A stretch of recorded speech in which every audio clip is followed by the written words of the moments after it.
Okey, dah live. Okey. Bismillahirrahmanirrahim. Alhamdulillah rabbil alamin wassalatu wassalamu ala asyrafil anbiya wal mursalin nabiyina wa rasulina Muhammad wa ala alihi wa sahbihi ajma'in. Assalamualaikum warahmatullahi taala wabarakatuh. Alhamdulillah kita dapat bersama pada malam ni menerusi satu lagi siri program bicara secara online Ikram United Kingdom dan Ireland. So yang mana pada malam ni kita membawa tetamu jemputan istimewa,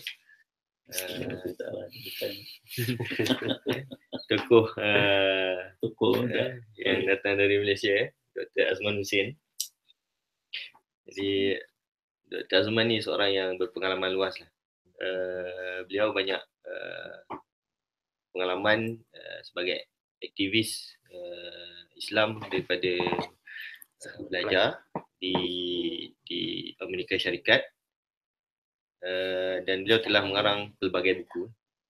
Antaranya antara buku yang dikarang ialah Prophet Muhammad sallallahu alaihi wasallam, The Hallmark of Leadership, dan juga The Higher Objectives of Humanity, Maqasid Insaniah, Maqasid Insaniah. Dan juga yang terbaru Andalus. Andalus tu buku. Pelajaran daripada Andalus. Yang mana pada malam ni insya-Allah kita akan bincangkan tentang pelajaran-pelajaran yang kita perolehi daripada menelusuri kisah sirah Qasasul Anbiya, para nabi, yang merupakan juga satu daripada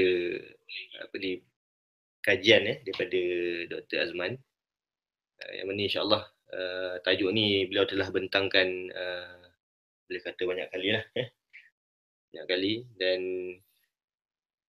sentiasa ada penambahan, ada version, sentiasa ada versi-versi barulah. So insya-Allah boleh kita katakan apa yang kita akan perolehi malam ni insya-Allah ada versi yang terkini. Terkini maksudnya tidaklah ketinggalan ataupun mungkin kalau yang pernah dengar tajuk ni pun mungkin akan dapat satu lagi ilmu ataupun dapatan yang barulah daripada tajuk ni insya-Allah. Dr. Azman menamatkan bidang dalam PhD di pengurusan manajemen di Universiti mana? UUM. UUM. Dan sebelum ni master dalam fizik di Universiti Ohio di Amerika Syarikat. Dan dia banyak berpengalaman dalam menjalankan training, latihan kepada institusi-institusi yang besar dan juga syarikat-syarikat besar lah di tanah air dan juga di peringkat antarabangsa. Juga pengalaman beliau luas, banyak bergaul mungkin dengan tokoh-tokoh antarabangsa, dengan mungkin juga ulama-ulama antarabangsa. Jadi ini telah meluaskan lagi pandangan, menambahkan ilmu, menambahkan pengetahuan. Ini insya-Allah kita harapkan mungkin dengan sesi yang sebenarnya sekejap mungkin sejam 2 jam, kita nak dapatkan begitu banyak manfaat sebanyak yang mungkin. InsyaAllah kalau ada rezeki mungkin akan datang kita akan adakan siri-siri bicara online seterusnya lah bersama beliau diberikan rezeki insyaAllah. Jadi tanpa membuang masa, saya persilakan Dr. Azman Hussein bagi menyampaikan tajuk. Bismillah wassalatu wassalamu ala Rasulillah wa ala alihi wa sahbihi ajma'in. Amma ba'd. Alhamdulillah. First of all, we relax. Second, you allow me to speak in Malaysian English. So my English doesn't have to be correct. If you ask me to speak in Oxford English, that's going to be difficult for me. All right. Third, I'm a student of many things. So today I'm just trying to share what I have been what I have learned as a student. There are two topics in Islam which has always captured my excitement over the years in which I've been trying to understand our beautiful religion. First of all is Al-Quran, and I continue to be a student of Al-Quran, learning the different aspects of this revealed book. Second is a student of history, and for Muslims who are interested mainly in the da'wah work of Islam, I think these are the two important areas of knowledge in which we have to continue to learn. The Quran and then the history. So don't misunderstand and think that I'm anti-hadith. I am also a student of hadith, but I study hadith in the context of history and context of Al-Quran. So today I want to share these two topics together. Yeah. So let us start with Al-Quran. As we know, is the revealed book from Allah subhanahu wa ta'ala. But it is unlike all other books that we have read, because apparently this Al-Quran doesn't have a structure in which we are familiar with. Most books are structured, for instance, by topics. So there's an introduction and there's a development of the concepts, and then maybe there are some applications and it ends with the conclusion. And if you read a storybook, then maybe it takes upon that structure. If you read a history book, then maybe it takes upon a timeline structure. So many of us which are familiar with books, and definitely Al-Quran is a book, we find that we are not able to map any of the known structures in books that we read today or that we even author today with what is in Al-Quran. So there must be some structured approach in understanding Al-Quran. So recently, this thematic approach have been proposed by some of our scholars, which means that Al-Quran can be understood if we acknowledge that there are some major themes in Al-Quran. Yeah. So the first major theme in Al-Quran, which is the biggest theme in Al-Quran, is Allah subhanahu wa ta'ala. So Allah subhanahu wa ta'ala sent down this book, and the most important theme in Al-Quran is Allah subhanahu wa ta'ala, which means if you read Al-Quran and you don't understand Allah subhanahu wa ta'ala, then something went wrong with us, not with the Quran. Yeah? And it is through the Quran that Allah subhanahu wa ta'ala tells us about himself. But of course, it doesn't take upon approach that we are familiar with. Which means if I want to introduce myself, I say that, number one, my name is Adnan Hussain. I was born in so and so. This is my interest. So Allah Ta'ala doesn't take that approach. When you read Al-Quran, the first word, he didn't say, my name is Allah. Okay? And by the way, I have other names. I got 99. He doesn't take that approach. Yeah. But the theme that you will see interwoven in all the verses in Al-Quran is, number one, about knowing Allah subhanahu wa ta'ala. Yeah. But today we will not discuss this theme. Just I want to explain to you that we understand Al-Quran by understanding the major themes in Al-Quran. One of the big themes in Al-Quran is the prophets of Allah subhanahu wa ta'ala. Yeah. And this becomes very important because it is a direct answer to our prayers. When we pray to Allah subhanahu wa ta'ala, we read Al-Fatiha. Okay? And it is rukun in Al-Quran.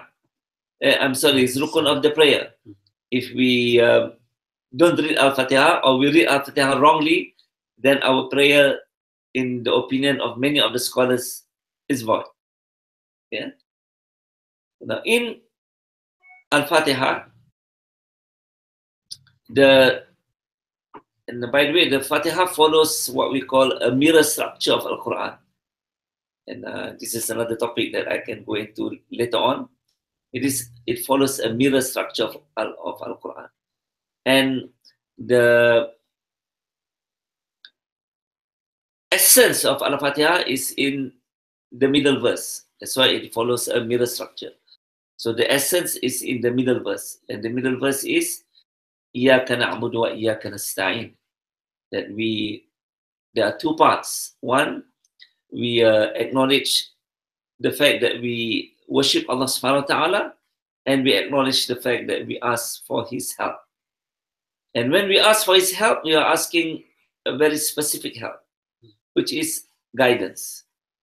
Ihdina as-siratal mustaqim, siratal ladina an'amta alayhim, ghayril maghdubi alayhim waladdallin. Yeah. So, number one, we ask Him guidance, Ihdina as-siratal mustaqim. Guide us to the path to the straight path. Siratal ladina an'amta alayhim, the path of the people upon whom you have given your ni'mah onto them. So it's a very clear verse.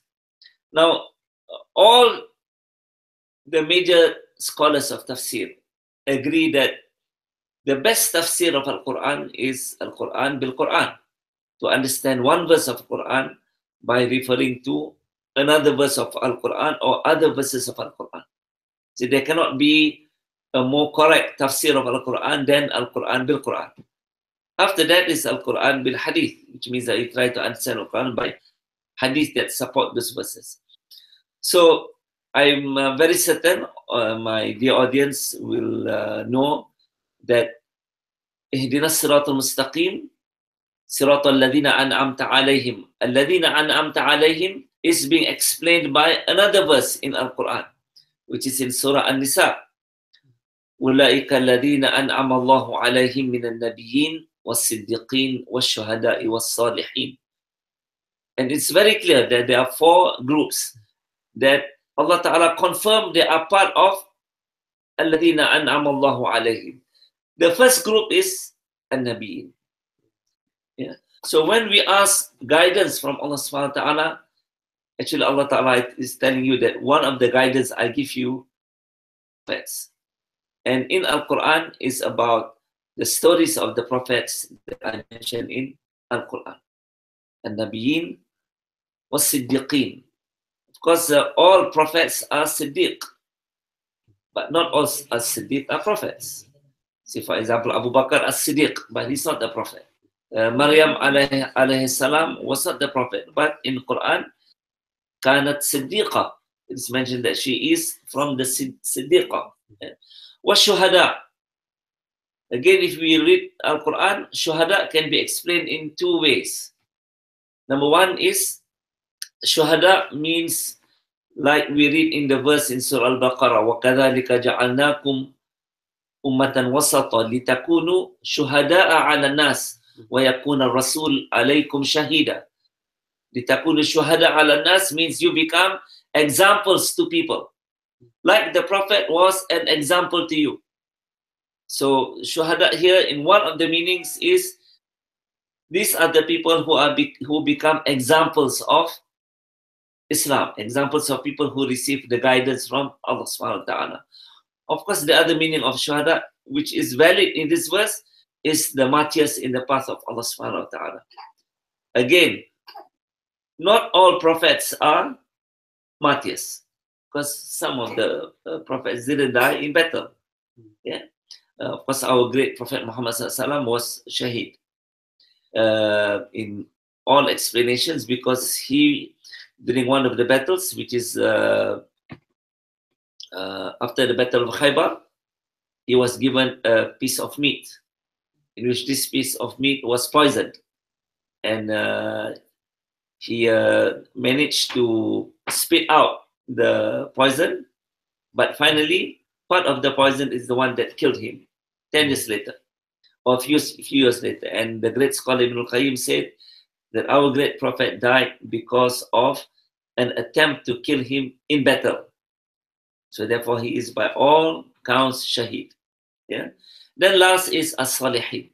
So very clearly that to start to understand guidance from Allah subhanahu wa ta'ala is by understanding the life of the prophets alayhim as-salatu was-salam. Yeah. So the importance of the stories of the prophets in Al-Quran is because it is a major source of guidance for the believers. Yeah. So we start, number one, we have the themes of Al-Quran. And one of the themes of Al-Quran is the prophets. And we have also mentioned that understanding the life of the prophets is a very important source of guidance for the believers. The other thing that I want to mention about the stories of the prophets is in the context of history. As I said, I am a student of Al-Quran and a student of history. Many of us are interested in Islamic history. In my humble study of history, Islamic history has got 3 parts or 4 parts. Okay? The first 3, you can consider them Islamic history. The last part, you cannot consider them Islamic history. It's the history of Muslims. Yeah? So there are 4 parts of the history. The first part, which is surely Islamic history, is the history of the prophets. Because there can never be better and more exact Muslims than the prophets. So the examples of the prophets are examples of the right Islam. Yeah. So Islamic history, the first part is the history of the prophets from Adam alayhi salam until Isa alayhi salam. Then the history of Prophet Muhammad sallallahu alaihi wasallam, it's Islamic history. So whatever the prophet did is Islamic. Then the history of the Khulafa al-Rashidin. This is also considered Islamic history. Why? Because there is a specific mention by the Prophet ﷺ to follow their examples. Alaykum bi sunnati wa sunnati khulafa ar-rashidin al-mahdiyin min ba'di. Alaykum bin nawajih. See, the Prophet said that follow my sunnah and the sunnah of the khulafa ar-rashidin al-mahdiyin who've been given guidance, who come after me. Bite them with your molar tooth, which means hold to their sunnah strongly. So whatever Abu Bakr did, we can consider as Islamic. Whatever Umar did, consider as Islamic. Likewise for Uthman and likewise for Ali. Then our scholars differ when did the period of the Khulafa al-Rashidin end. Some of them ended with Ali, but most of them ended with Hassan ibn Ali. So there are 5 Khulafa al-Rashidin. Okay? And as far as I know, none of them consider Muawiyah as part of the Khulafa al-Rashidin. Alright?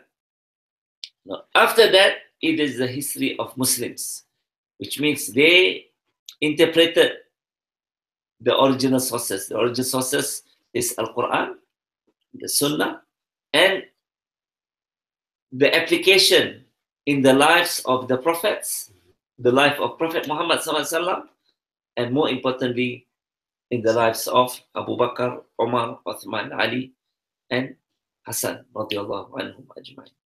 Yeah. Later on, some of you may ask me, what about Umar Abdul Aziz? I will answer if you ask me. I was about to ask you because dalam ni dia kata ada 4 khalifah plus 1. Dia tak mention Hassan. Dia mention is a 4 khalifah Rashidin plus Umar Abdul Aziz. So now you're mentioning 5, but it's not Umar Abdul Aziz. It is Hassan. Yes. So the it's argument. different. The argument means something that I never heard about this Hassan actually. In the first place, tak tahu. I mean, frankly speaking lah. Jadi macam mana Hassan dia masuk dalam. Hassan succeeded Ali and was given by majority of the companions. Okay. and majority of the tabi'in. The only one who didn't give him bay'ah were the people in Egypt, led by Amr ibn al-As, and the people of Sham, led by Muawiyah. Of course, Amr ibn al-As is the same group as Muawiyah. Yeah? But majority of the companions gave bay'ah to him. And why actually Umar Abdul Aziz tak masuk dalam Nabi? Okay. Why Umar Abdul Aziz? This is my view. Okay? There is a hadith from Imam Ahmad. Okay? This hadith is analyzed by Albani. Imam Albani is Sahih. So the hadith is from Imam Ahmad, is in the Musnad, Imam Ahmad. Analyzed by Imam Albani, which is a great scholar of hadith. But it doesn't mean that if Albani says it's Sahih, but he's a great scholar of hadith. He says this hadith is Sahih. Okay. So in this hadith, Imam Ahmad said that the Prophet ﷺ said, there is the time of Nubuwah, and it will last as long as Allah SWT wants it to last. Then it will be followed by a period of Khulafa al-Rashidin, and it will last until Allah SWT wants it to last. In fact, in this hadith he said it's about 40 years. Okay. Then it will be followed by the rule of the muluk. The Muslims will be ruled by the kings. And it will last as long as Allah SWT wants it to last. Then the period of kings will be replaced by the period of tyrants. Which means Muslims will be ruled by tyrants and dictators. And it will last as long as Allah Ta'ala wants it to last. Then after that, the rule of the Khalifa will come back again. And it will last as long as Allah SWT wants it to last. So if we take this hadith, it's very clear that there is a rule of Khulafa al-Rashidin after the Prophet, followed by the rule of the kings, which is the Umayyad Caliphate. So the first king in the Umayyad Caliphate was Muawiyah, followed by Yazid, followed by Marwan, and then Umar ibn Aziz. Okay, I may get the sequence wrong, but Umar ibn Aziz is in the period of the kings, not the period of Khulafa Rashid. Okay, he is in the bracket of the kings. Maybe we can say him as a mujaddid. That one is 100% correct. So he is mujaddid. Because in the other hadith, every 100 years there's going to be a mujaddid. And all the scholars in the Sunni world agree that the first mujaddid was Umar ibn Abdul Aziz. The second was Imam Shafi'i. Okay? So these are the 4 periods of the Muslim history. The first 3 is Islamic. So if you want to study Muslim history, you must begin with the history of Prophet Muhammad SAW and the history of the prophets. Otherwise, you'll get confused. So the first book I wrote is on the stories of the prophets, so that I didn't get confused. Okay. All right. So that probably will put us in the context of understanding Quran and history together. Okay. Now, I just want to mention that if you read about the stories of the prophets in Al-Quran, then you will also be surprised, because it does not follow the convention of how you write a story. Okay, it doesn't start, okay, this is the story of, although there's a chapter in Al-Quran called Surah Hud, which is chapter 11, or Surah Yunus, chapter 10. So if you read Surah Yunus, chapter 10, it doesn't start with, okay, this is the story of Yunus. Yunus was born here, this is how he grew up, This is how he went during Zeus and no. Yeah. So all the stories of the prophets is being rearranged in ways that Allah subhanahu wa ta'ala knows this is the best approach and the best structure. And the only story in Al-Quran, the only story of the Prophet, which appear according to a structure that we are familiar with, which is a timeline structure, is the story of the great Prophet Yusuf alayhi salam. Starts from one episode in his childhood until the zenith of his success as a prophet and as a da'i in the path of Allah subhanahu wa ta'ala. Yeah. And otherwise, some of the stories are very short, like for example, the story of Idris alayhi salam. Idris is only mentioned twice in Al-Quran. Wa Ismaila wa Idris wa Dhal Kifli. This is in Surah Al-Anbiya. Then it is mentioned in Surah Maryam. وَاذْكُرْ فِي الْكِتَابِ إِدْرِيسَ إِنَّهُ كَانَ صِدِّيقًا نَبِيًّا وَرَفَعْنَاهُ مَكَانًا عَلِيًّا. That's all. وَاذْكُرْ, and mention in the book about Idris. إِنَّهُ كَانَ صِدِّيقًا نَبِيًّا. He was Siddiq and he was Nabi. وَرَفَعْنَاهُ مَكَانًا عَلِيًّا, and we raised his level to a high level. And that's why in the Mi'raj of the Prophet Muhammad SAW, Idris is one of the prophets that he saw in one of the levels of heaven. Okay. But apart from that, you will not see anything else about Idris in Al-Quran. Okay. When you read about the story of Lut alayhi salam, it's always the same story. Okay. It's always the same story. And later on, I will explain to you why the same story get repeated.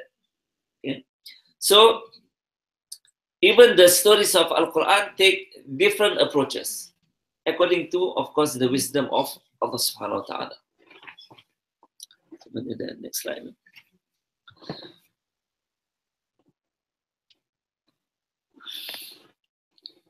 Okay. Next slide. Okay. Some prophets, as we notice, are mentioned only by name in Al-Quran. Their story doesn't appear in Al-Quran at all. Like, for example, the Prophet Dhul Kifli. Wa Ismaila wa Idrisa wa Dhul Kifli. Only his name is mentioned in Al-Quran. There's no other verse that talk about the story of Dhul Kifli or any description about Dhul Kifli, except that he is a prophet and a Rasul. Yeah. Some stories, like I mentioned, the stories of Prophet Lut, Prophet Yunus, Prophet Ibrahim, is being repeated in different parts of Al-Quran. And each part may explain certain details that another part doesn't explain. Let's take, for example, the story of Ibrahim alayhi salam.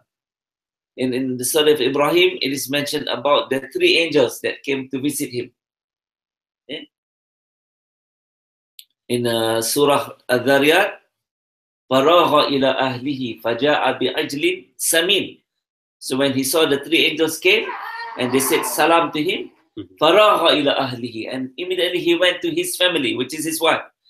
فَجَاءَ بِعَجْلٍ سَمِينٍ, and he came with a fat calf, which means he offered his 3 hosts to eat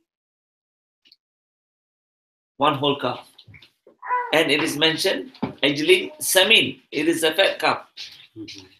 Then in another verse, which is in Surah Al-Hajr, the same thing is mentioned, except it is said, فَجَاءَ بِعَجْلٍ حَنِيثٍ, and he came with a roasted calf. So now we know that it is a roasted fat calf. Okay. So different verses, but show different details. Okay. So Allah Ta'ala didn't repeat fat and roasted twice. He said roasted in one place, and he said fat in another place. So when we put this together, we make a conclusion that it was fat and it was roasted. It was not fried, nor did they make curry or kurma or rendang. It's What they imply actually, the healthy food. Hanif. Okay, that one interpretation. Correct? Okay. then there was the story of Musa alayhi salam, and Musa is being mentioned 73 times.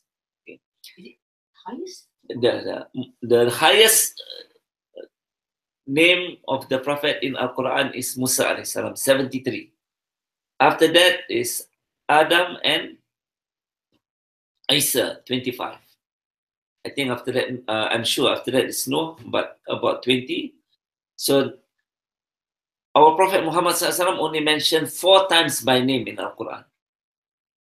But his stories is the most in Al-Quran, except that it's not mentioned by name. Like if there's a story of Badr, Al-Anfal, story of Tabuk, story of Uhud, and the if of Aisha is all about the Prophet Sallallahu Alaihi Wasallam. Okay. Now, of course, the question is very, very clear. Why the story of Musa alayhi salam? Okay. So the Musa alayhi salam is in response to our prayer to Allah subhanahu wa ta'ala. Because when we ask in Fatiha, we said, Ihdina siratal mustaqim, siratal ladhina an'amta alayhim. We said, yes. Ghayril maghdubi alayhim. After that we ask God, no, not the one in which you are angry with them. Waradhalin. And not the one who are astray. So Allah subhanahu wa ta'ala answered our prayer. The one whom I'm angry with them is the followers of Musa. Bani Israel, followers of Musa. I'm very, very angry with them. So that's why most of the stories of Musa appear. Yeah.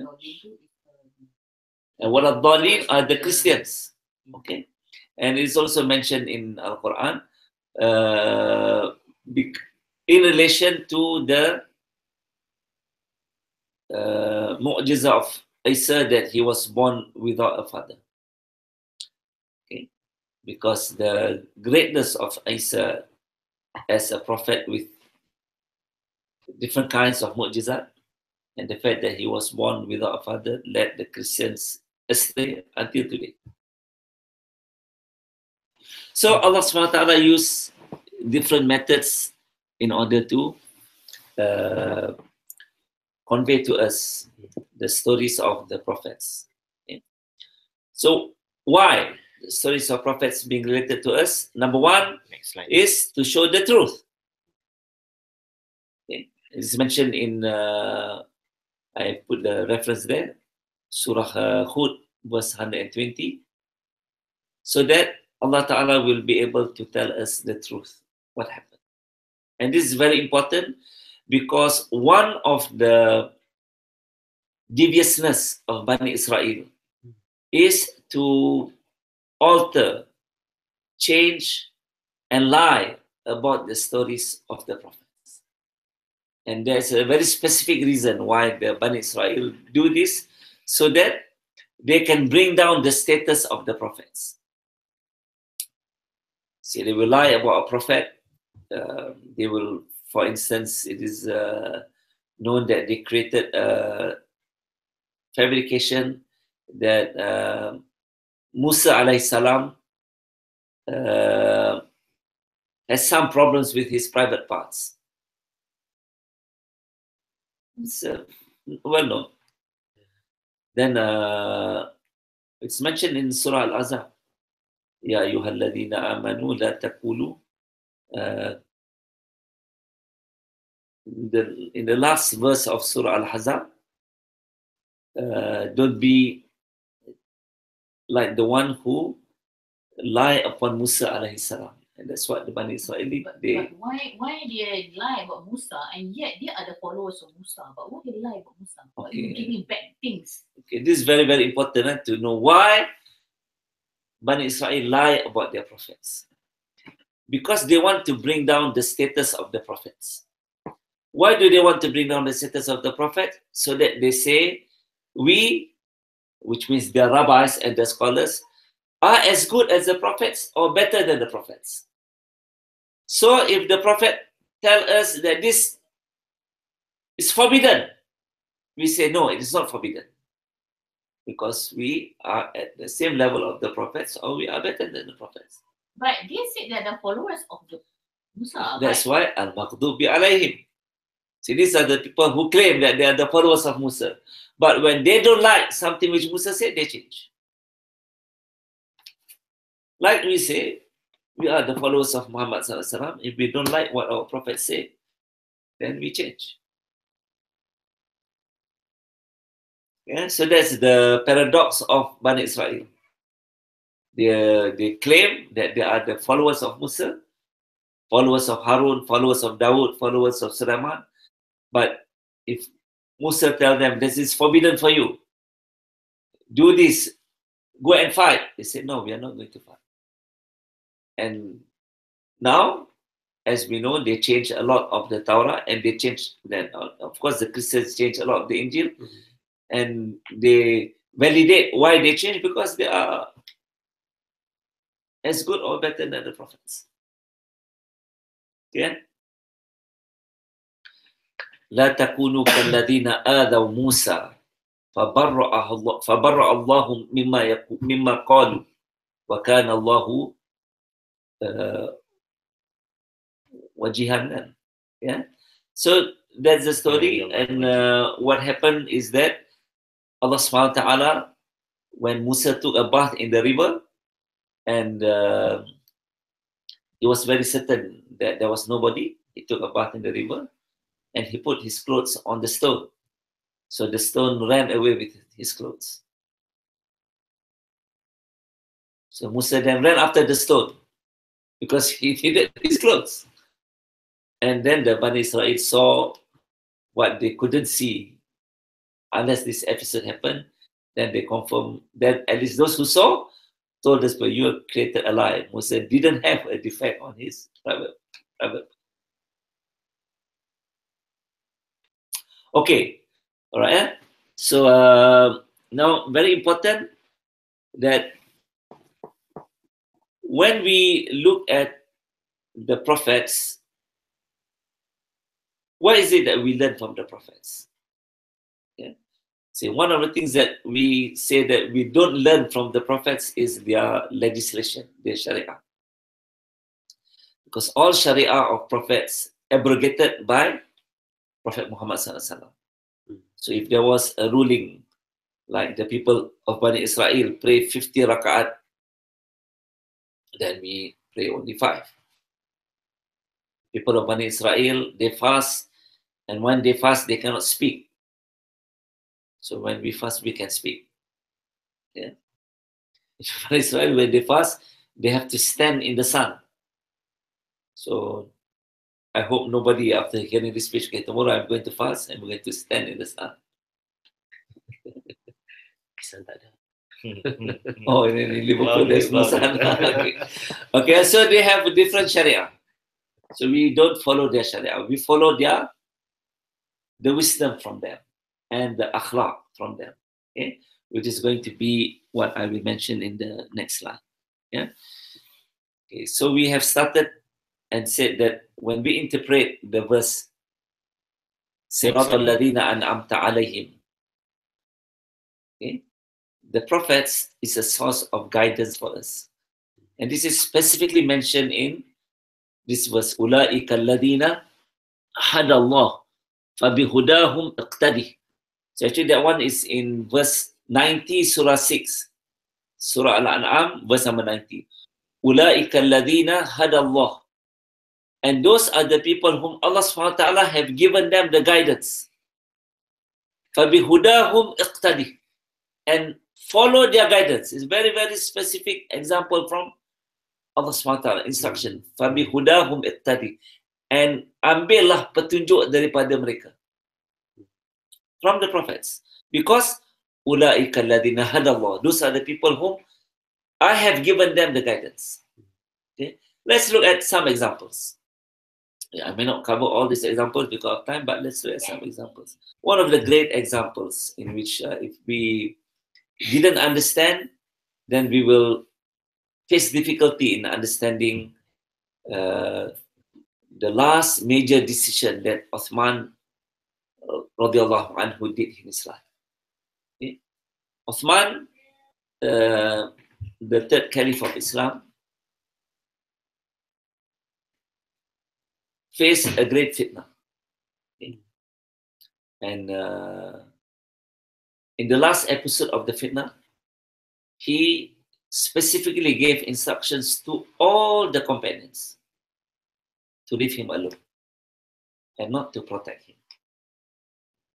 It's very, very clear.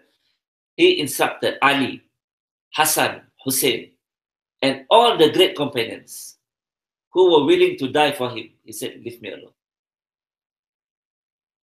Those people who created the fitnah already created chaos in Medina and surrounded his house. Don't say his palace.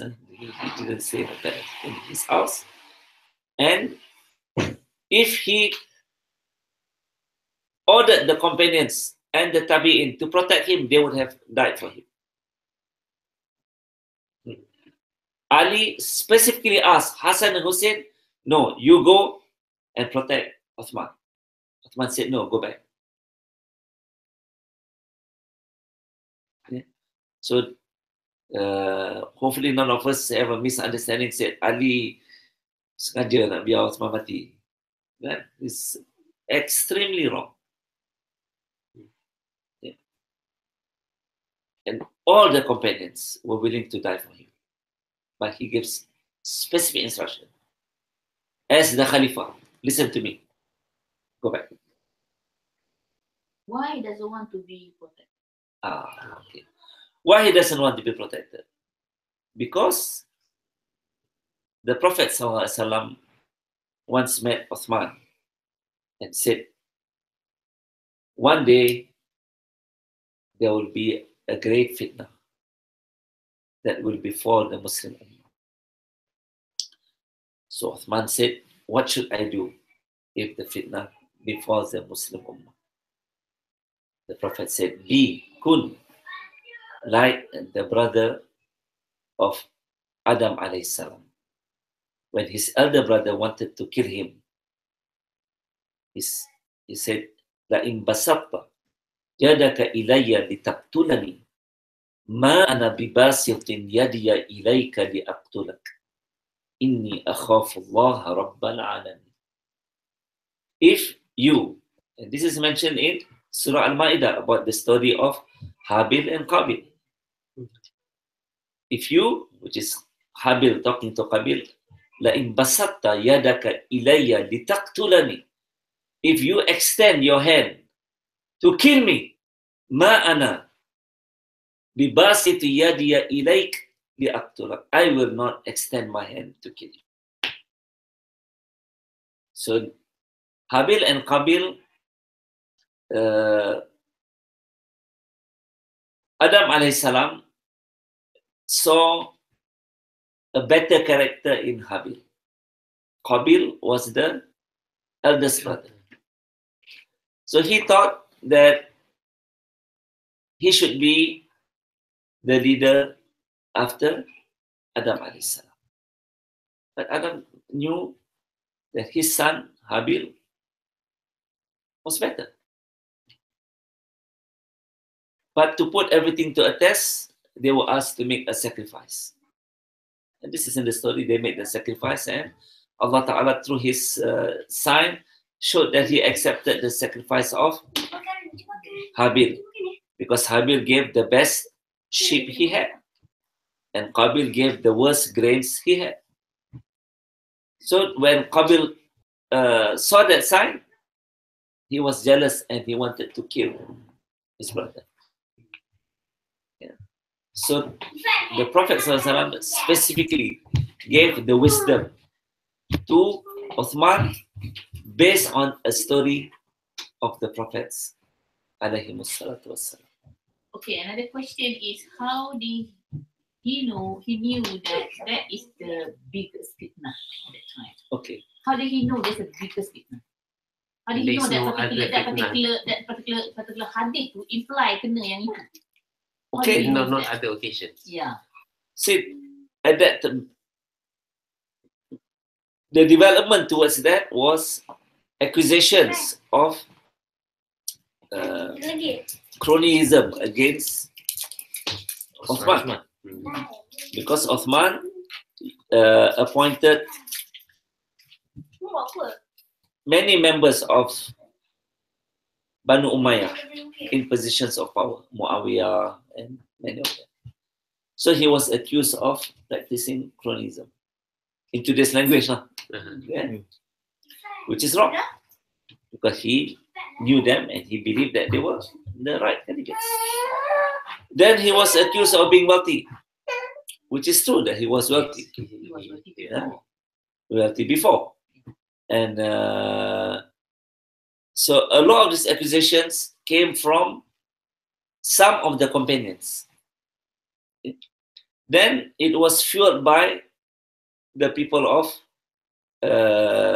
Kufa that were influenced by the bad Jew Abdullah ibn Sabah. Yeah? They raised an army. So to Uthman, this will be the first time in the history of Islam Muslims will fight with Muslims. So first, there's accusations against him.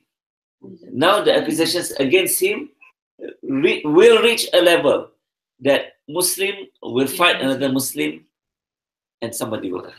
So it means that the highest fitnah is considered categorized as the highest because of Muslim against Muslim. Yes.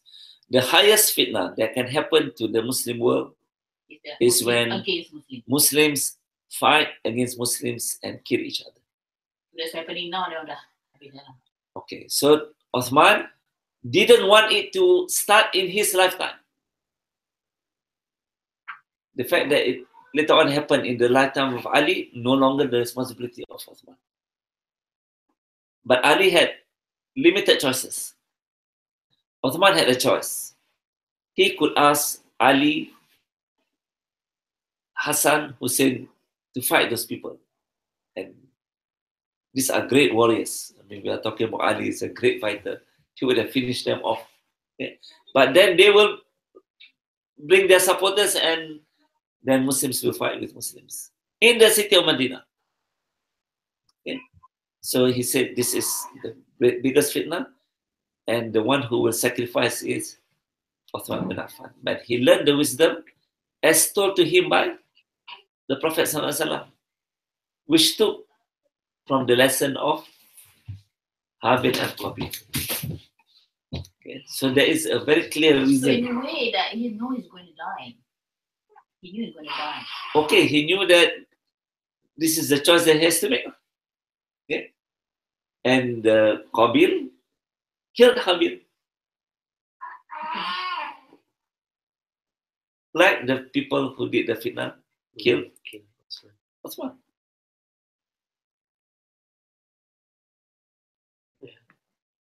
Okay? So this is an example. Okay? Then this is a beautiful example by the Ansars in the Battle of Badr. See, we all know that Badr didn't start off to be a battle because it was an attempt by the Prophet to waylay the trade caravan led by Abu Sufyan that was coming from Sham to Mecca. And I hope none of us have ideas that the Prophet was trying to behave like a Robin Hood. Because the Prophet had clear information that they took the belongings of the Muhajirin who left their belongings in Mecca and traded it in Sham and came back with the profits. So barang perdagangan tu ialah barang yang ditinggalkan oleh orang-orang Muhajirin ketika mereka berhijrah meninggalkan Mekah. So it rightfully belonged to the Muslims. It's very, very clear. See, otherwise you all interpret, or we may interpret that he's like a robber. It's not. Yeah. So it's very clear. Then we know about the story. Finally, the army came Yang from. tu atas authority mana yang katakan bahawa yang Rasulullah tahu bahawa that one is If you read the Sirah, you will find some of the evidences. I forgot all the evidences. Yeah. Then you know the army came to protect the caravan. Then when the caravan was saved, they Abu Jahl said, no, we already went out of Mecca. Our caravan is safe, but I will not go home until I take the blood of Muhammad sallallahu alaihi wasallam. So then Prophet Muhammad, from his spies, found out that there was going to be a battle. So he consulted his companions. It's mentioned in the Sirah. Ashiru ayyuhan nas. Give me your opinion, O people. So Abu Bakr stood up. And yes, we will fight. Ashiru ayyuhan nas. Give me your opinion. Umar. Ashiru ayyuhan nas. One companion. Ashiru ayyuhan nas. Another companion. Ashiru ayyuhan nas. He continued to repeat until one of the leaders of Ansar stood up and said, "O Prophet, do you mean that you want to listen to us?"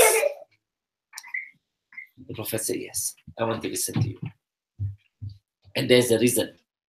Because when he took the treaty of Bayatul Aqaba, the first treaty and the second treaty, it was for Al-Ansar, the people of Medina, to protect him if Medina was being attacked. You protect me like you protect your family and your children and your wife. But now Medina is not being attacked. They were outside of Medina, in the valley of Badr.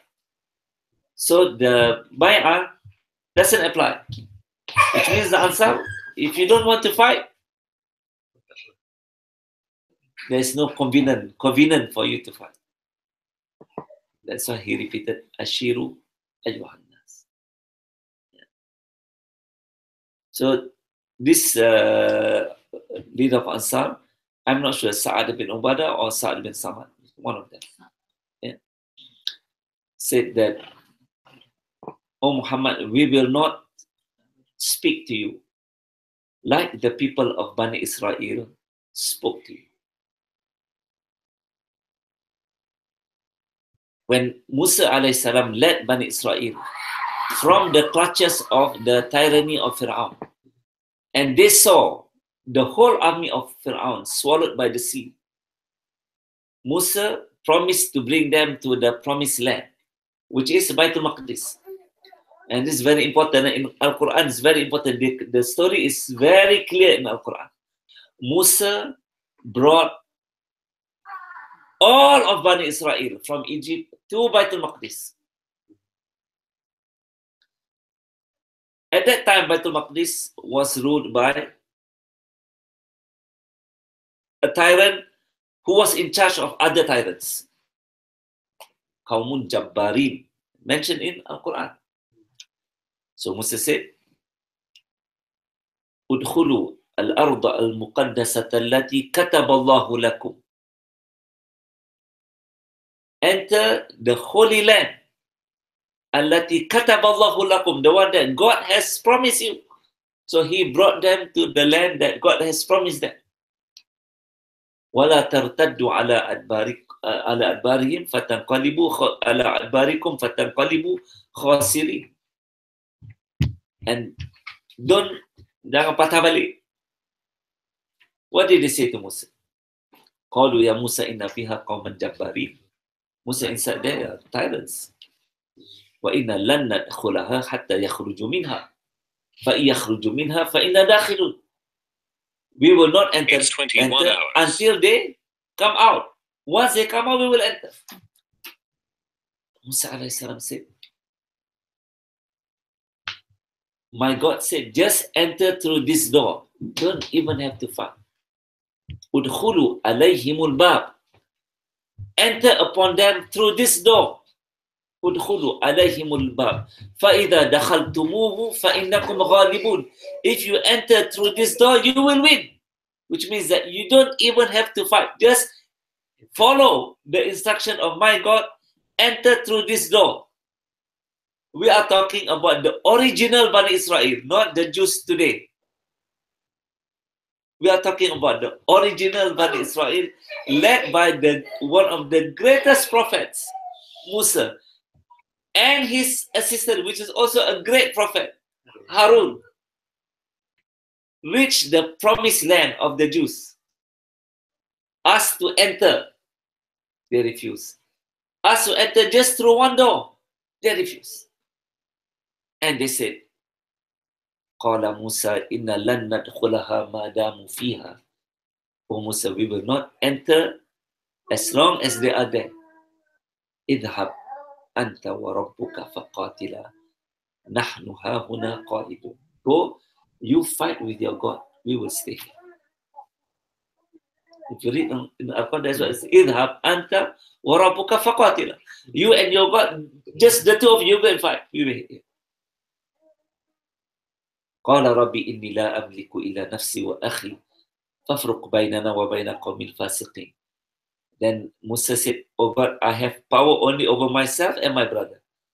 So which means all of Bani Israel, all of them refused, except Musa and Harun. Only two people. Of course, the wife of Fir'aun, who became a believer, died in the journey, or died before that. So everything else that you read about whoever you think is good among Bani Israel that followed Musa, come to the final test to their promised land. Okay, I just curious in that sense that why they are so reluctant to go in. I mean, are they the type yang macam adakah dia takut or what? Okay. You know? Then I come to the next explanation. Yeah. So, فَفْرُقْ بَيْنِي وَبَيْنَ الْقَوْمِ الْفَاسِقِينَ. And Musa prayed to Allah subhanahu wa ta'ala.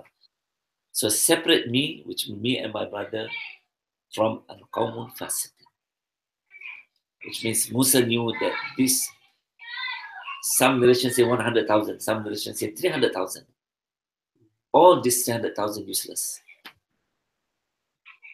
So he said, God, separate me from them. Okay? And after that, Allah Ta'ala, 40 years, they were wandering around Baitul Maqdis. Okay? So why the 40 years? And Musa punya riwayat tak tahu after that jadi apa kan? They just don't know See, what happened. during the 40 years, all those who came from Egypt, crossed the sea, died during the 40 years, including Musa and Harun. We across the All those who crossed from Egypt through the Red Sea, Macam generasi lain pula yang ada. The new generation. during the 40 years, all of them died, including Musa and Harun. Okay. But during the 40 years, there was a new generation that was born that never knew about Fir'aun and never had a defeated psychology or defeated mentality. Okay? They didn't know a leader except Musa and Harun. Okay. From this generation came another prophet called Yusha alayhi salam. Okay. For some scholars say Yusha was the same servant who followed Musa in the story of Al-Kahfi. Okay, but that's interpretation. Yeah. May not be right, may be right, may not be right. So he came and he never knew any other leader except Musa and Harun. He never knew about Fir'aun, never knew about becoming a slave. He was free. Kamu tak tahu, dah tak bring down Okay, there's a story, but he didn't experience. He only hear a story. There's a, like we read about slavery, can we hear about the story, say, but we are not slaves. They don't experience it. Yeah. So from this, they came a generation of people who believe in themselves and believe in the teachings of Musa alayhi salam. No negative psychology. And after 40 years, they liberated Baitul Maqdis. Yeah. And of course, you know the story. They, in the final day of the battle took over a few days. Just about they were to win, the sun was setting. Maknanya Maghrib masuk. And Yusha knew that once the sun set, they will stop fighting. because the next day is Saturday. It was on Friday. So he prayed to Allah subhanahu wa ta'ala to give him time. And Allah subhanahu wa ta'ala caused the sun to sit still For how long? until he won the battle. For how long? I don't know. Jadi dia menang, bau matahari itu menang. Sendiri, pergi. Alright, By the So- way, that's why yang Itu bukan daripada Israel, bukan? okay. No, this one is in hadith. Salih. Yes. This is in hadith. Yusha tu. Yusha. Yang And berkenaan this story dengan is the in hadith. story tentang The sun. This is the sun. Mujizatnya. So, Ansar learn about the attitude of Bani Israel, the worst attitude of Bani Israel. And they told the Prophet, no, we will not be like the Bani Israel. So they told the Prophet, you go to the mountain, you go to the sea, we will follow you and we fight. So that's the story of Badr. Again, how the companions followed the wisdom from the stories of the Prophet. Yeah? And I mentioned here about Abu Bakr and Omar. Okay? So Abu Bakr and Omar used to differ almost on every issue. Yeah?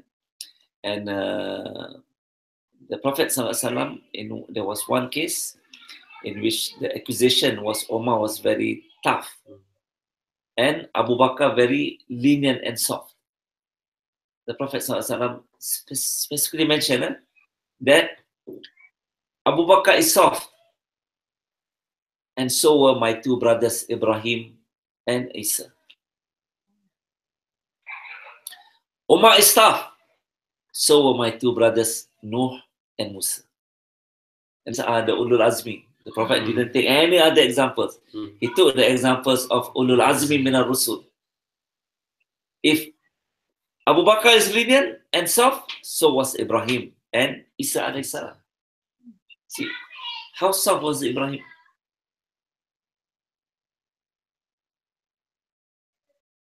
Rabbi innahunna adlalna kathiran minan nas. Faman tabi'ani fa innahu minni. Waman asani fa innaka ghafurur rahim. Oh God, these idols have led many people astray. Faman tabi'ani, and the one who kathiran minan nas faman tabi'ani fa innahu minni. The one who follow me, they are from me. Waman asani, and those who go against me, which means they are mushrikin and they pray to the idols. Fa innaka ghafurur rahim. He said, you are most forgiving. He did not ask God to punish them. Isa alayhi salam mentioned in Al-Quran that even in the hereafter, he will ask forgiveness for his people, despite knowing that they took him and his mother as gods beside Allah subhanahu wa ta'ala. In a great prayer. In a great prayer mentioned in the end of Surah Al-Ma'idah, in which the Prophet ﷺ once mentioned by one of Abdullah, and I don't remember, Ibn Abbas or Abdullah ibn Umar, that during the prayer he read this verse and he repeated this verse until he cried. It is the end of Surah Al-Ma'idah. Anybody remember that verse?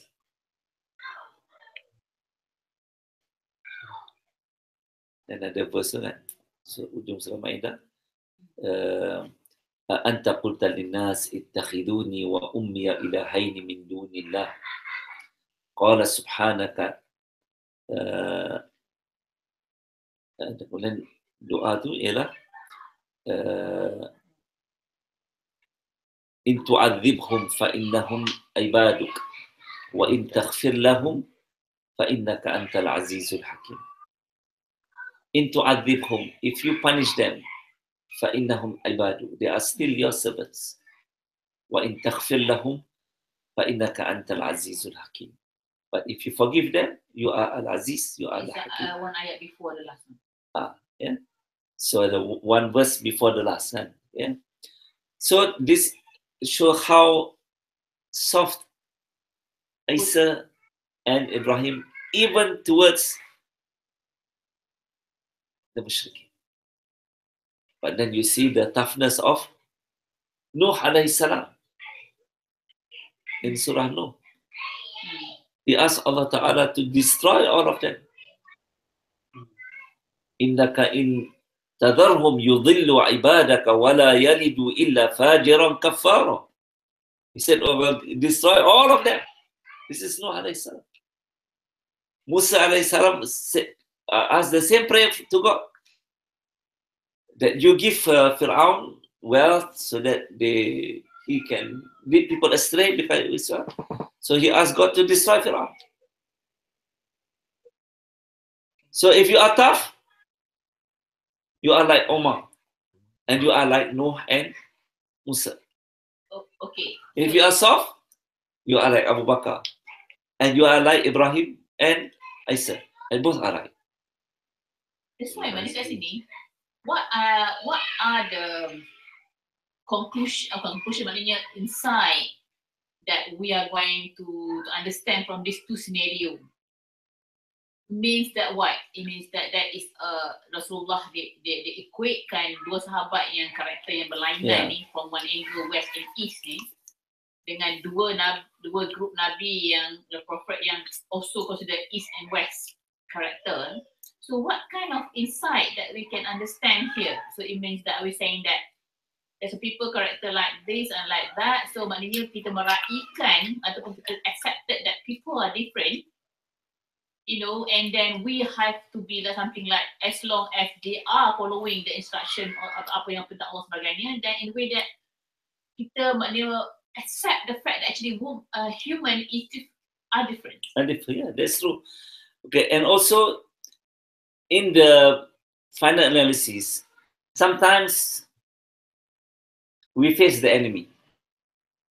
Okay. Even in victory, can you punish the enemy? The answer is yes. In victory, can you forgive the enemy? The answer is yes. So like when like in the Battle of Badr and some other battles, yeah? The Prophet ﷺ, in the Battle of Badr, he forgave some of them. But in the battle of after Battle of Azab, Banu Qurayza, they said that they will only accept the judgment of Sa'ad ibn Ubadah. No, bukan Khaybar. Before ni. No, bukan Khaybar. Oh. After Ahzab is Banu Qurayza. Okay. Because the Prophet said none of you should pray Asr except in Banu Qurayza. Yeah. So they besieged Banu Qurayza, and Banu Qurayza agreed to surrender and agreed to the whatever decision against them by only one person, Sa'ad bin Ubadah. And the Prophet agreed. Okay, the Prophet agreed with them. Okay, Sa'ad bin Ubadah, because they had good relations with Sa'ad bin Ubadah and his family before Islam. So they hoped that Sa'ad bin Ubadah would be nice with them. Sa'ad bin Ubadah at that time was sick because he was hurt in the battle. So they had to papah dia, and he came and he made the ruling. Slaughter all the men. Sa'ad bin Mu'az ke Sa'ad bin Ubadah? Zaid bin Mu'az. Okay, kalau tak some detail ni, you betul kan? Dua orang Sa'ad, satu Ansar, satu daripada satu Aus, satu daripada Aus, Khazraj. Okay. Okay, so he ordered to kill all of them. So he was behaving like Musa and Nuh. Actually dia follow the ajaran Taurat. Yelah, but if he choose to forgive them, so okay. Maknanya kalau dia orang ambil Rasulullah, mungkin dia tak ada lah. Alright. Don't know. No, if They they thought they they never hoping that the they'll good get friend will better help treatment. them. Alright. Okay.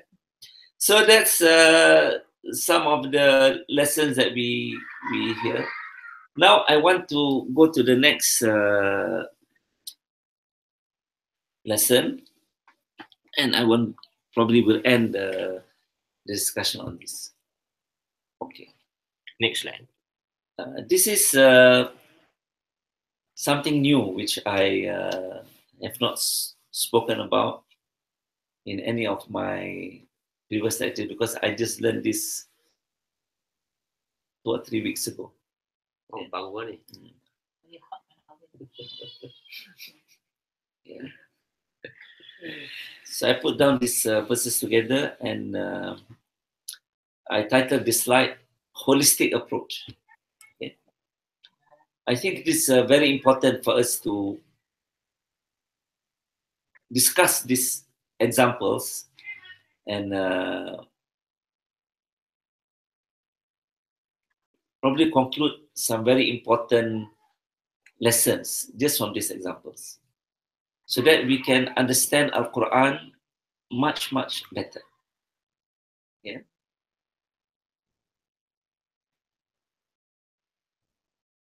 In these 5 incidences, I want to discuss a very simple issue, which is the issue of saying Insha'Allah. It's a very small letter. Yeah. So let's start with the question. What is the hukum of saying Insha'Allah? What is the hukum? Of saying Insha'Allah. Kalau surah Al-Kahf tu ditegur. If you nak say you're gonna Okay, do let's something tomorrow morning, let's start with the fiqh. Okay.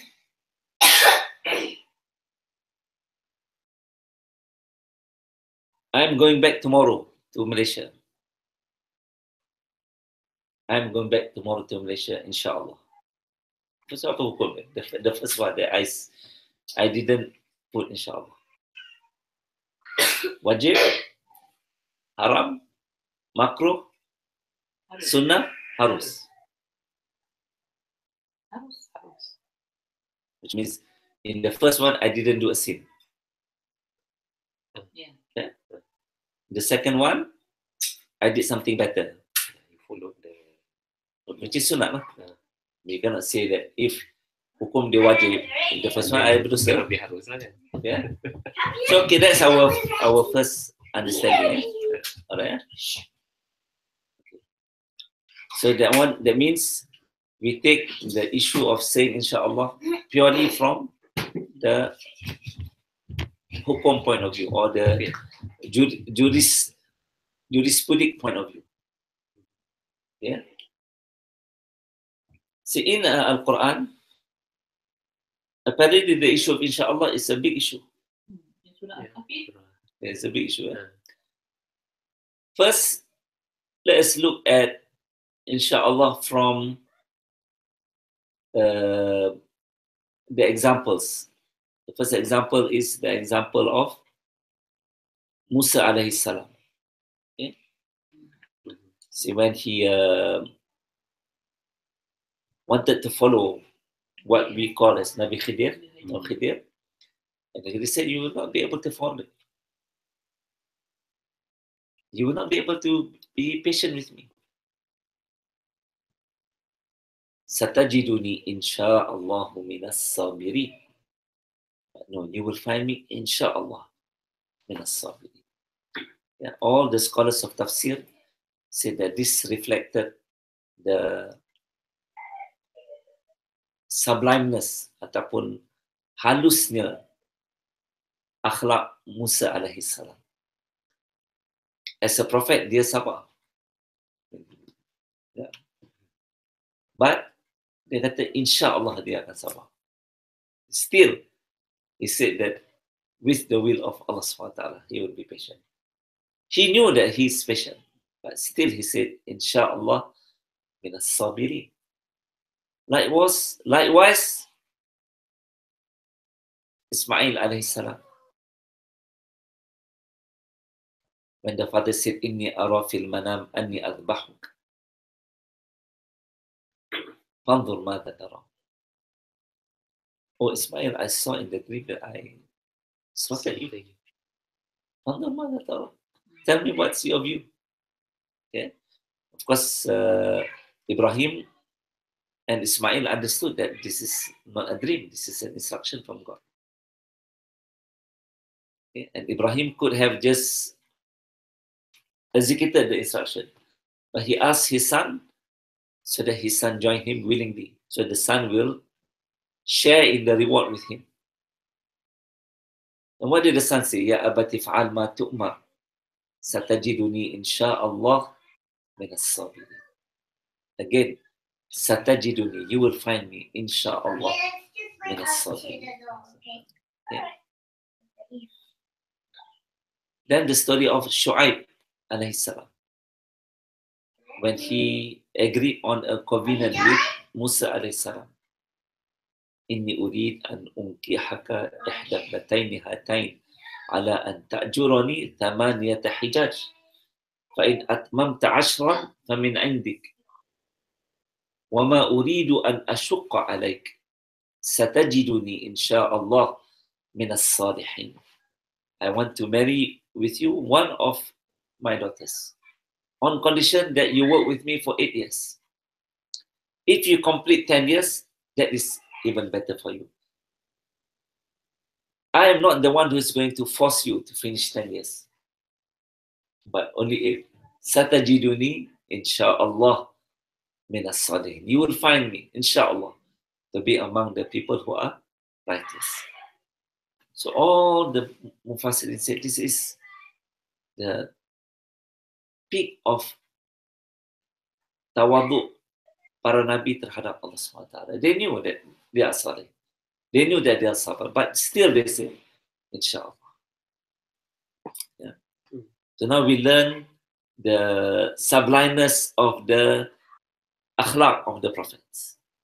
So to say inshallah is following the kehalusan budi pekerti akhlak para nabi terhadap Allah SWT towards the God.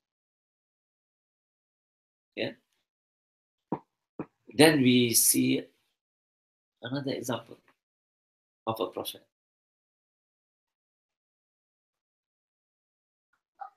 Sulaiman alaihi salam. وَلَقَدْ فَتَنَّا سُلَيْمَانَ وَأَلْقَيْنَا عَلَى كُرْسِيِّهِ جَسَدًا ثُمَّ أَنَابَ. One day, Sulaiman came to his palace. Sulaiman stayed in a palace. And he saw a body without hands and without feet on one of his thrones. Ala kursiyihi. Kursi ni throne. Thumma anam. And immediately he bertaubat kepada Allah SWT. Walaqad fatanna Sulaiman. And verily we tested Sulaiman. Wa alqayna ala kursiyihi jasadan. And we threw upon one of his thrones. Jasadan, jasad, a body without hands, without legs. Thumma adam. And immediately he returned to us in forgiveness. Sulaiman alayhi salam, and we cannot follow this sunnah because this is Sharia, had a few hundred wives. So important, don't follow. Oh, Sulaiman got a few hundred wives. I only got one. Got more to go. And he said that tonight I will visit all my wives, and each one of them will bear me a son, and each of these sons will grow to become a warrior. So that was his intention, to create a generation of warriors by visiting all his wives. So he had a great intention. Warrior that will fight for the cause of Islam, who are the children of Sulaiman. But he didn't say inshallah. So he waited and waited. He didn't get any child, neither a son nor a daughter. except for one. Without hands and without legs. So the Prophet ﷺ said, if Sulaiman had said, Insha'Allah, he would have a few hundred sons who will grow to become a few hundred warriors. The one that's hadith. That's the hadith. Tafsir bil hadis. Tafsir bil hadith. Okay. So now this issue of Insha'Allah become more serious. It's Surah Al-Kahfi, Rasulullah. I don't deal with it. So now this issue of Insha'Allah become more serious. Yeah. So then we come to the last example. This is the example of our Prophet Muhammad sallallahu alaihi wasallam. It's our Prophet, who at one time were visited by the people of Quraysh, who went to see the Jews and asked the Jews, tell us of things that we can ask Muhammad that will prove he's not a prophet. Okay? So they went to the Jews. You people are people of the followers of Musa. Tell us something that we can ask Muhammad. If he don't know, then confirm he's not a prophet. So they said to the Quraysh, ask him about three things. One about the people in the cave, and then about the one who has more knowledge than Musa, and about the one who conquered the east and the west. So the people of Quraysh went to see Muhammad. Tell us about these cities. Muhammad said, I will tell you. And he waited. There was no revelation. He waited for 1 week.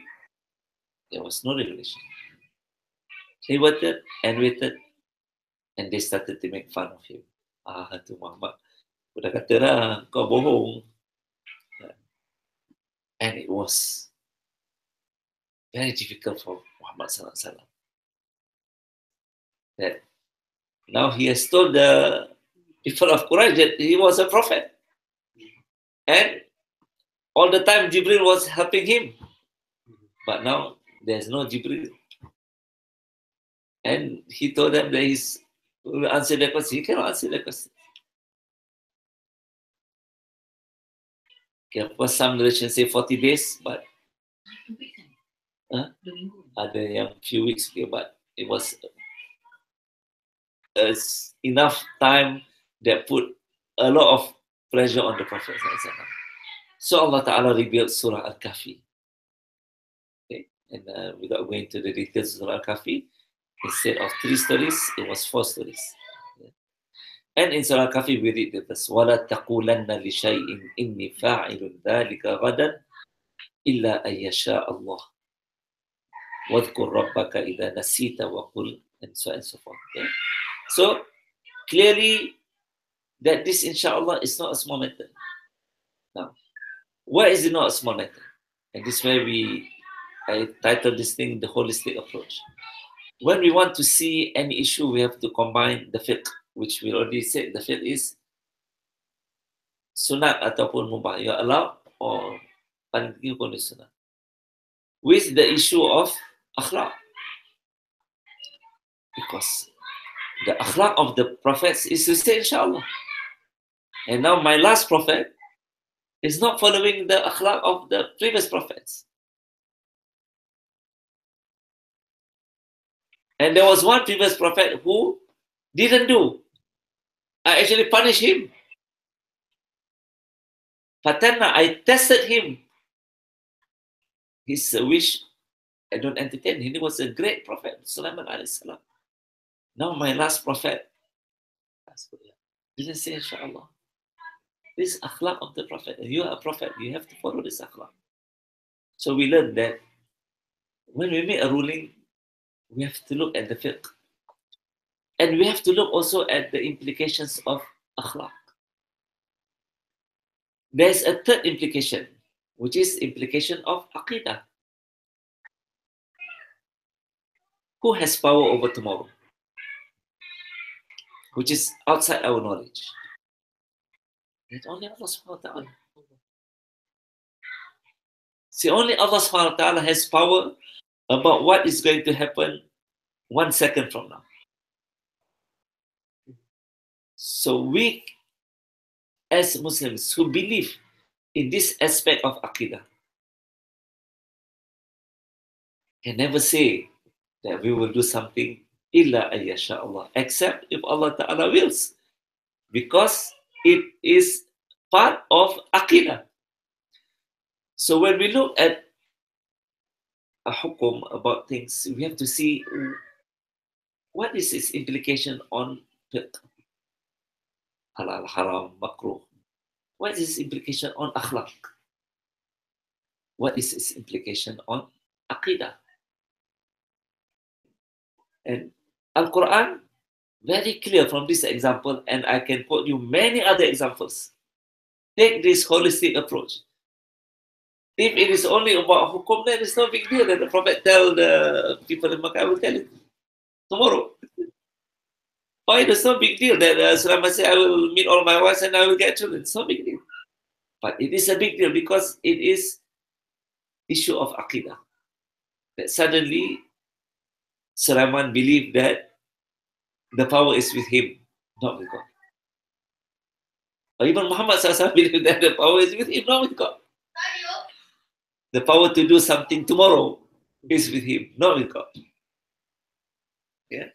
So when we look at Islam in general, we have to consider the main implications of hukum, akhlaq, aqidah, and a few other elements that I don't want to complicate the discussion tonight by introducing those elements. Just enough to give us a more holistic approach towards understanding this issue. Now I chose this issue of inshallah because it is repeated in the stories of the prophets. And Allah subhanahu wa ta'ala chose 5 great prophets to teach us the lesson of inshallah. Okay. But let's take an issue that I mentioned yesterday to Latif and Dr. Mi. Maybe sensitive issue to some of you, may not. Let's say you want to marry again and you said that I don't have to tell my wife. Is it allowed from the faith point of view? The answer is yes. Because there's no ruling to say to marry the second time, you have to tell your wife. There's no ruling from faith point of view. But from an akhlaq point of view, number one, you have cheated your wife. Because if she asks you where you're going, I'm going to watch Manchester United play. But actually you went to visit your second wife. Then your son asks you where you're going, he said, you tell him something else because you don't want your son to know.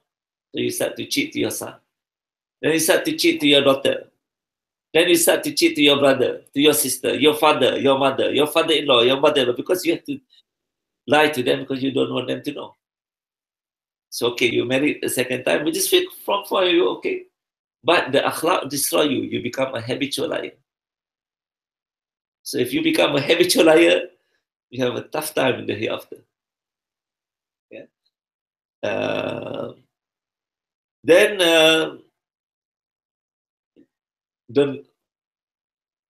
For now, don't ask me the Aqidah point of view.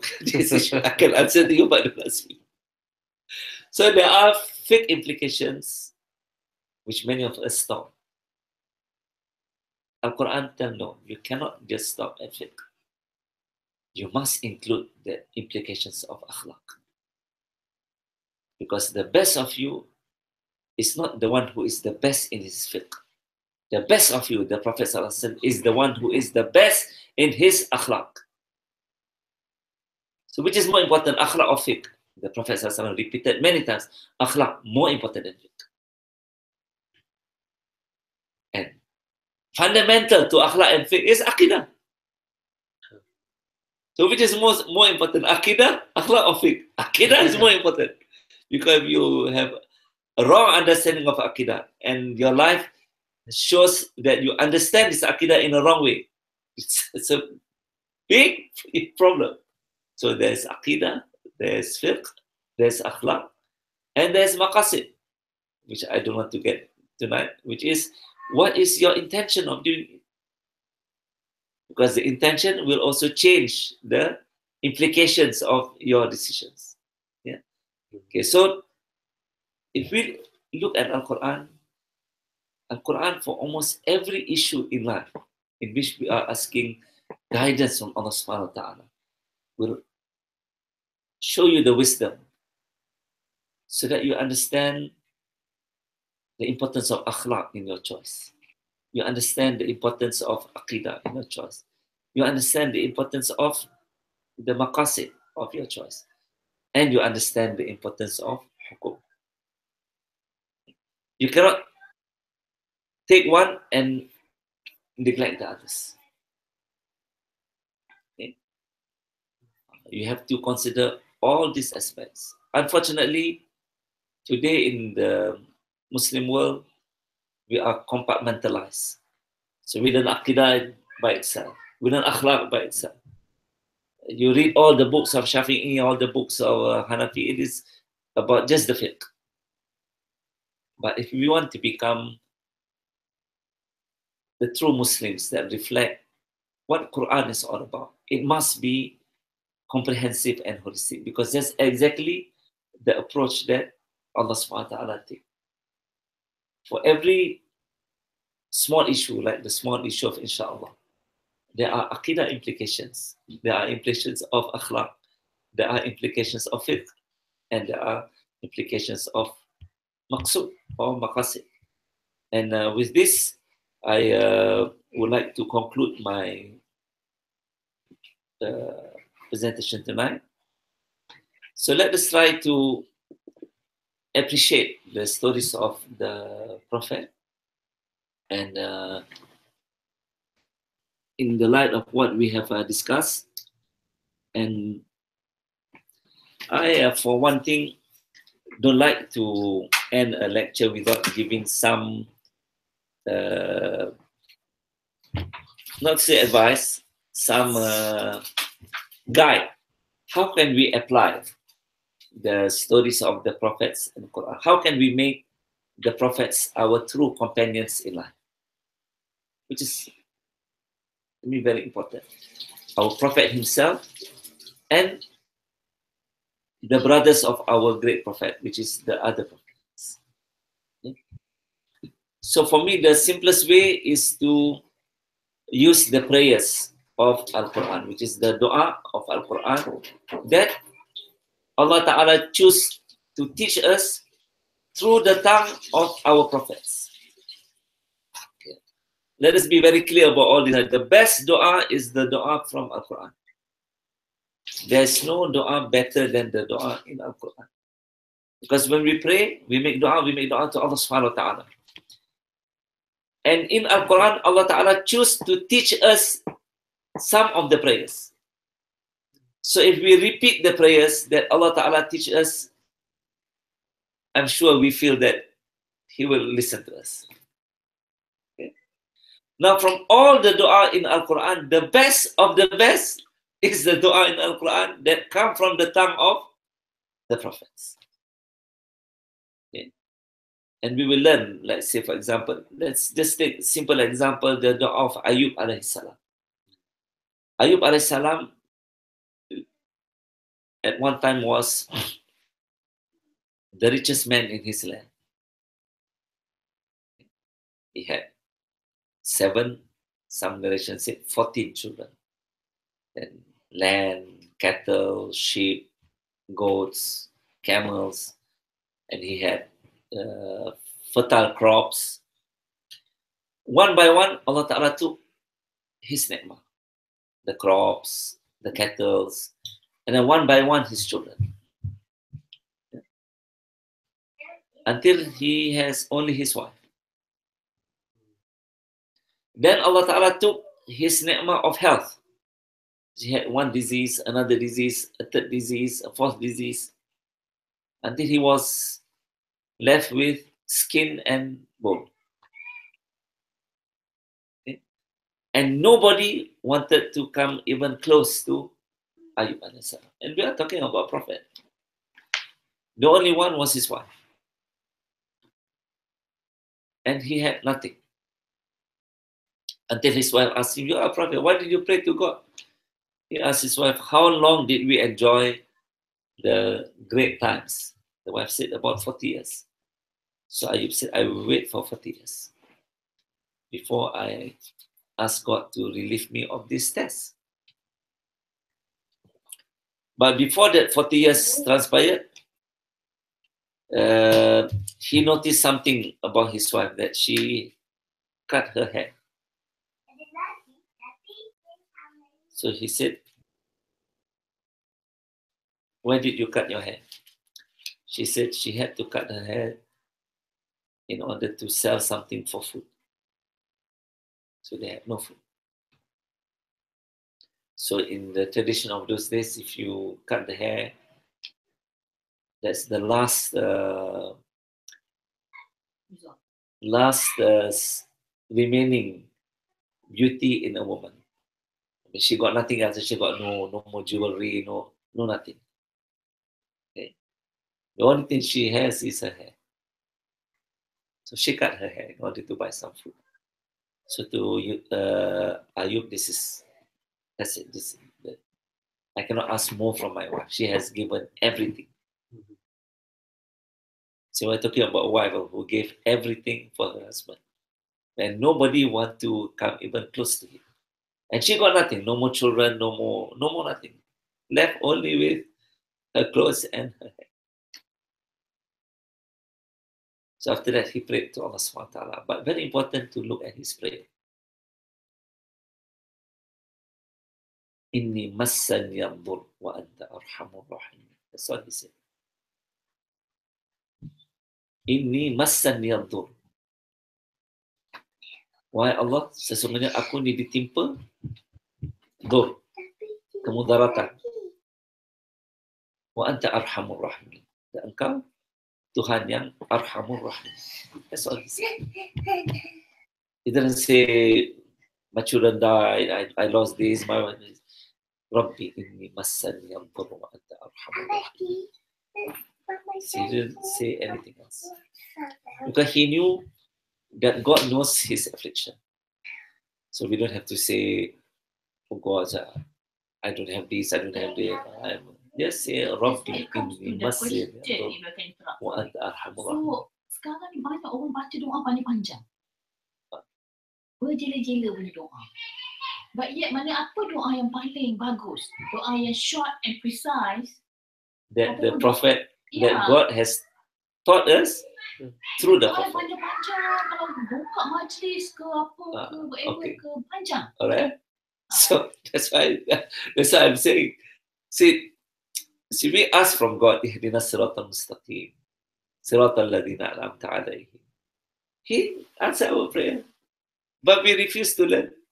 So, mau nak beli apa? Okay? So this is the dua of Yunus Ayub alayhi salam. Yeah? Then the dua of Yunus alayhi salam. We know, La ilaha illa anta subhanaka inni kuntu minadh. He didn't say anything else. Saya sebenarnya puzzling tau. Kenapa lah Nabi Ayub ni tak nak minta doa. Macam kita kata kita bila kita susah-susah, kita minta doa terus. Tapi kenapa Nabi Ayub tak minta doa untuk lepaskan dia punya tu? Tadi I answered. Yeah, I know. Because his wife asked him, he said, I enjoyed 40 years of them. Are you saying that here, let's say, in our reality, if let's say we enjoy it so long and we have a musibah, so in the way that we shouldn't ask for the Allah to buangkan musibah. No, I didn't say. I don't understand. Okay, this is because Ayub. But not necessary that. Not necessary. Okay. But let's finish the story. Yeah? Okay. So, okay. See, when he prayed, then what happened in the verse?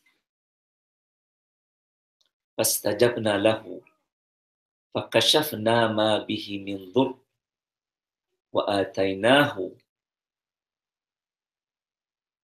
أَهْلَهُ, and we give him his family and everything double. So after he prayed, everything that he lost, he got double. From 7 children, he got 14. Some say from 14, he got 28. And before he got 1,000 cows, and he had 2,000 cows. So everything that he lost, that he used to enjoy, Allah Ta'ala returned to him double. Except his wife, because his wife was not taken away from him.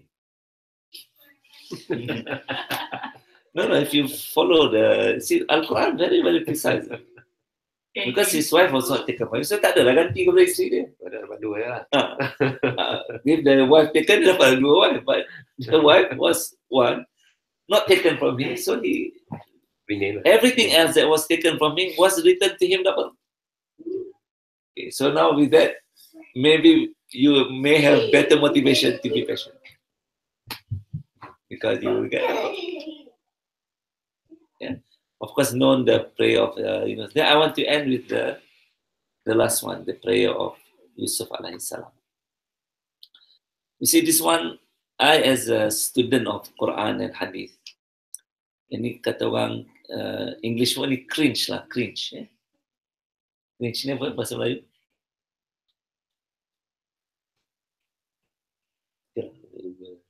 Google. Cringe. You see, I'm very sure that many of us, at least this very famous in Malaysia, like to ask this prayer. Allahumma inni as'aluka, Allahumma khtim lana bihusnil khatimah, wa la takhtim alayna bisu'il khatimah. It's a very famous prayer. And a very meaningful prayer. Correct. Oh Allah, tamatkanlah hidup aku dengan kesudahan yang paling bagus. Husnul khatimah. Wala takhtim alayna bi su'il khatimah. It's a great prayer. Is it important? It's extremely important. So Allah subhanahu wa ta'ala who created us also know that this is very important prayer. So he taught us a prayer that is 1,000,000 times, 10 million times, 100 million times better than this prayer. Through the tongue of Yusuf alaihi salam. Yusuf alaihi salam towards the end, the peak of his success. He asked Allah SWT, Rabbi.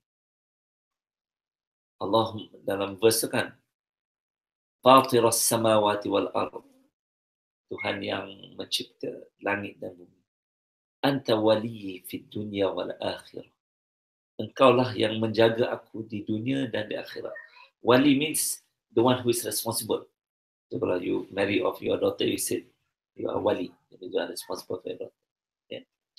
If you are not there, then your brother or whoever, wali. Yeah. So wali, anta wali fi dunya wal akhirah. You are the one who will take care of me fi dunya wal akhirah. Tawaffani musliman. Matikanlah aku dalam keadaan muslim. Wa alhaqni bis salihin. Dan bangkitkanlah aku bersama orang-orang yang saleh. So which is better? This one or Allahumma khtim lana bi husnil khatimah wa la takhtim alayna bi su'il khatimah, which surely is not in Quran. And I never found in Hadith. I don't know who started this tradition, but I never found in Hadith. I never found in Quran. If any one of you find in Hadith, please tell me. But in Quran, very sure. I'm certain that.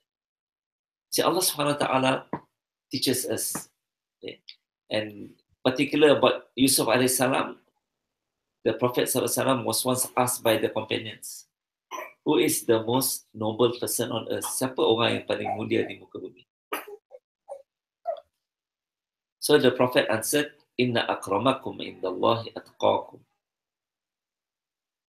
Sesungguhnya orang yang paling mulia di muka bumi ini adalah orang yang paling bertakwa di kalangan kamu. That's what the Prophet answered. Then the companion said, no, we mean who in particular is the most noble person on earth. So the Prophet said, Al-Karim, Ibnul Karim, Ibnul Karim, Ibnul Karim. Yang mulia, anak kepada yang mulia, anak kepada yang mulia, dan anak kepada yang mulia. the one who is honorable. The son of the one who is honorable. The son of the one who is honorable. The son of the one who is honorable. This is the Prophet answered. Then he continued, An-Nabi, Ibn Nabi, Ibn Nabi, Ibn Nabi. The Prophet was the son of a Prophet, was the son of the Prophet, was the son of the Prophet. Yusuf, Ibn Ishaq, Yusuf, Ibn Yaqub, Ibn Ishaq, Ibn Yaqub. So this is the most noble person on earth. Yusuf, the son of Yaqub, the son of Ishaq, the son of Ibrahim. Nabi, Ibn Nabi, Ibn Nabi, Ibn Nabi. So Allah Ta'ala is saying is that the most important prayer that we ask from God.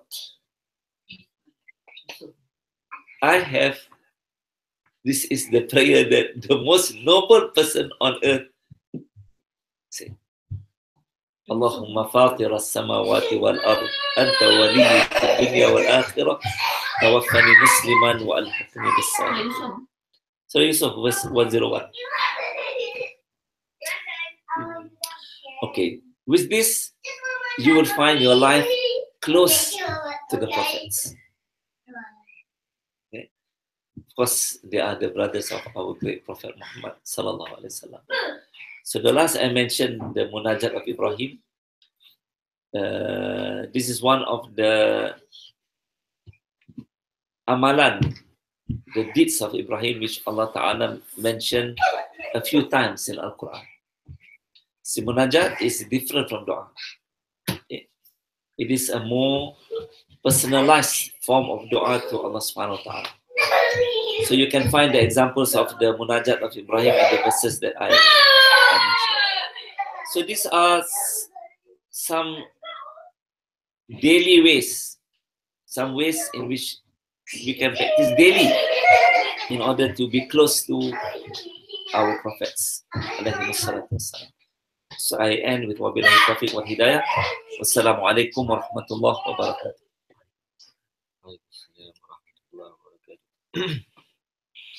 Okay. Jazakallah khairan katsirah pada Dr. Azman atas perkongsian yang sangat menarik. Mungkin saya percaya di kalangan pendengar banyak mungkin ada rujukan baca sirah, qasas anbiya dan sebagainya. Mungkin hari ini kita mendapat satu tolehan ataupun satu pandangan yang sudut yang unik lah dan berbeza. Secara asasnya mungkin yang kita dapat lihat kesemuanya antaranya adalah sebab dirujuk dengan menggunakan Al-Quran. Apa yang kita bincang ni banyak boleh katakan tema Al-Quran lah. Maksudnya kisah para Nabi ni dilihat fokus dengan menggunakan dalil-dalil Al-Quran yang mana kita yakin sebagai sumber yang paling sahih lah. Jadi mungkin kalau kita baca rujukan lain tu setengah tu sudah diolah kan. Mungkin ada rujukannya, mungkin ada Quran, ada rujukan berdasar sunnah. Tapi ada olahan-olahan lain, ada mungkin dengan menggunakan ayat yang dikarang sendiri oleh penulis kan, untuk mencapaikan maksud. Terutama bila kita masa kecil kan kita belajar baca buku kanak-kanak tu kan. Macam mana ni mungkin soalan lah pandangan doktor, sebab antara buku yang bila kita bercerita tentang para nabi ni, antara yang selalu kita dengar ialah mungkin Qasasul Anbiya Ibn Katsir. Tapi kalau kita lihat dalam tu ya ada setengah tu menggunakan dituliskan kisah para nabi ni berdasarkan Taurat, Injil dan sebagainya. Adakah macam mana cakap adakah sebenarnya tidak begitu baik kita baca buku tu ke, ataupun takut keliru, takut confuse sebenarnya? Ke macam mana? Okay, Allahumma salli ala Muhammad wa ala alihi wasahbihi ajma'in. Definitely the work of Ibn Kathir is one of the best works on the stories of the prophets in Al-Quran. Okay? Ibn Kathir tries his very best to limit to Quran, Hadith, although he does take from the Israeliyat. Yeah. So when he take from the Israeliyat, those details we can accept, we don't have to accept. But some of the Israeliyat are wrong. So let's say, for example, I pity a lot of the Malays because, when they have a marriage ceremony, they probably pay this ustaz to say a very long doa. Gara-gara lah, macam Dr. Tumi kata. And our ustaz, they are very smart. They will say, dan ni cinta antara mempelai seperti mana cintanya Adam kepada Hawa dan Ibrahim kepada Sarah dan Yusuf dengan Zulaikha dan Sulaiman dengan Balqis dan Muhammad dengan Khadijah dan Aisyah. So Ustaz very clever. They know that Ibrahim don't love Hajar. Bagaimana cintanya Ibrahim dengan Sarah. So our Ustaz very, very smart. They know that Ibrahim don't love Hajar. And they know that our great Prophet Muhammad SAW don't love Maimunah, Hafsah, Zainab binti Jahaj, Zainab binti Abdullah, Ummu Habibah, and Ummu Salama. No, they know the Prophet don't love. Mention dua ya. So they mention too. I'm being very cynical, but this why we pay their money, because they know whom the Prophet loved, whom Ibrahim loved. And somehow they know that Yusuf married Zulaikha.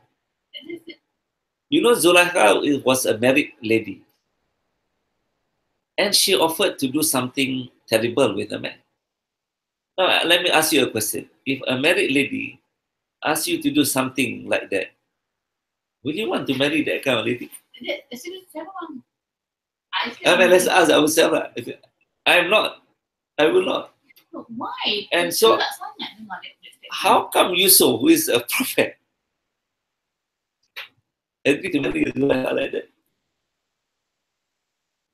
See, in the Israelite, that's what they say. Yusuf marries her because they want to bring down the status of Yusuf. As I said, that's the job of the Man Israel. And it's never mentioned in Quran, never mentioned in Hadith, mentioned in some very details in the study of the Israelite, which even Ibn Kathir didn't mention. So kalau Ibn Kathir yang rujuk berdasarkan, dia pun tak mention. Yeah? But as I said, we like this kind of stories. Sensationalized. Okay, so Ibn Kathir, one of the best books. But what Ibn Kathir didn't do is to arrange the sequence of the stories according to time. Okay, so did Imam Al-Tabari. He wrote about his prophets, but he followed the style of the Quran. And in the first book that I wrote with Dr. Tariq Suhanan, we decided to do a sequence. So we started from before creation of the universe, Adam, until the Isa alayhi salam. The Prophet Muhammad is a separate book, but follow the sequence. Okay. It's 22 hours. Sudah pukul 10 pun. Terima kasih banyak kepada Dr. Azman. Tak ada soalan lain. Jadi insyaAllah mudah-mudahan kita semua boleh manfaat yang banyak lah hasil daripada perbincangan bicara online pada malam ni. InsyaAllah kita akan bertemu lagi dalam sesi-sesi akan datang. Dan mungkin kalau nak tahu lebih lanjut tentang banyak lagi kajian-kajian dan juga ilmu-ilmu yang kita boleh perolehi daripada Dr. Azman, bolehlah cari mungkin buku-buku karangan beliau yang menyentuh banyak lagi aspek-aspek lain yang penting kalau kita dapat insyaAllah fahami, kuasai, mungkin akan membawa pada kefahaman yang lebih baik lah InsyaAllah dia akan meluaskan lagi sakafah kita. Jadi sekali lagi pihak Ikram UKM mengucapkan terima kasih banyak pada Dr. Azman atas perkongsian. Mudah-mudahan menjadi ganjaran, dia membawa pada ganjaran yang sangat besar di akhirat kelak, insya-Allah. Jadi kita tangguhkan dengan tasbih kafarah dan salat. Subhanallah wa bihamdihi asyhadu an la ilaha illa anta astaghfiruka. Bismillah. Wassalamualaikum warahmatullahi taala wabarakatuh. Waalaikumsalam.